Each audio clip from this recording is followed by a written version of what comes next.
Welcome to Cross Transformation. It's Maryam here, and in today's video I'm going to be talking to you about why they attract narcissists, understanding emotional triggers and human needs. Today I'm going to be talking to you about how we attract narcissists by exploring our emotional triggers and how they relate to our human needs. You see, these emotional triggers can make us feel very unsafe in relationships because they are connected to our human needs. For example, the need for significance, the need for certainty, and the need for love and connection. I'm going to share my own personal journey. I'm going to give you an example about my own personal journey. You see, I struggled in relationships when my partner couldn't establish healthy boundaries with female friends and colleagues. This emotional trigger, a lack of healthy boundaries, affected my human needs, the need for significance, the need for certainty, and the need for love and connection.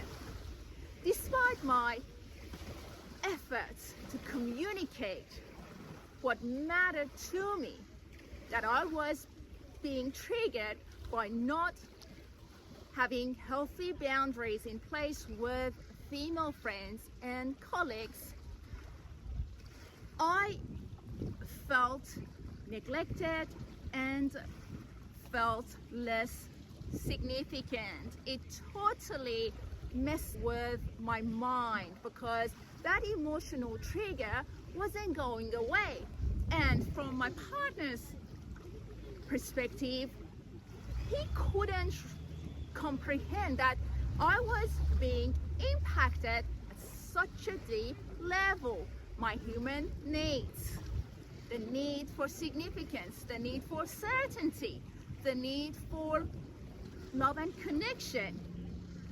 All of these needs were contributing to my safety, to my ability to feel safe. Now, this emotional trigger of mine rooted in my childhood, resulting in unmet needs for such a long time and unhealthy trauma responses that were attached to it. You see, guys, when we don't feel heard, acknowledged, seen, or embraced in a relationship, we start feeling negative emotion, strong negative emotion, feelings and emotions such as resentment, rejection, and rage. As a result, it becomes really difficult to connect with that partner.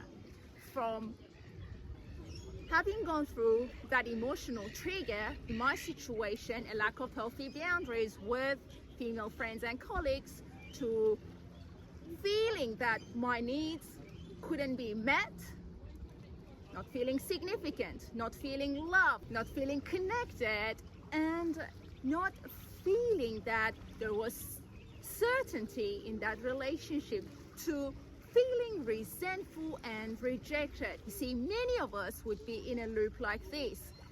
Unresolved emotional triggers. We never found a way to communicate them, right? Nobody listened to them. Attached to them are our human needs. Not satisfied, not fulfilled. Carrying on with resentment, rejection, and rage. Guess what is the next thing?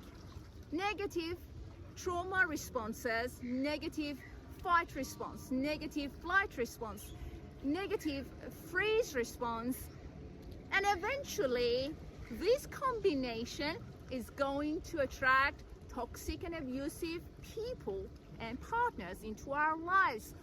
We find ourselves walking into toxic and narcissistic relationships. So this combination, unresolved emotional triggers, not having had the opportunity to communicate them.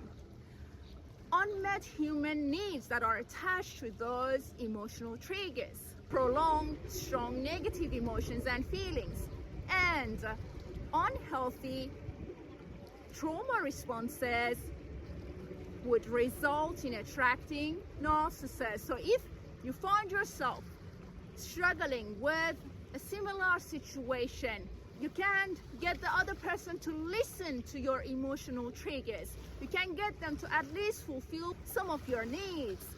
And you find yourself carrying resentment, rejection, and rage, showing unhealthy trauma responses, it would be wise to consider healing yourself, finding healthier ways to be heard, to be acknowledged, to be seen, to be embraced. And sometimes that would mean going within,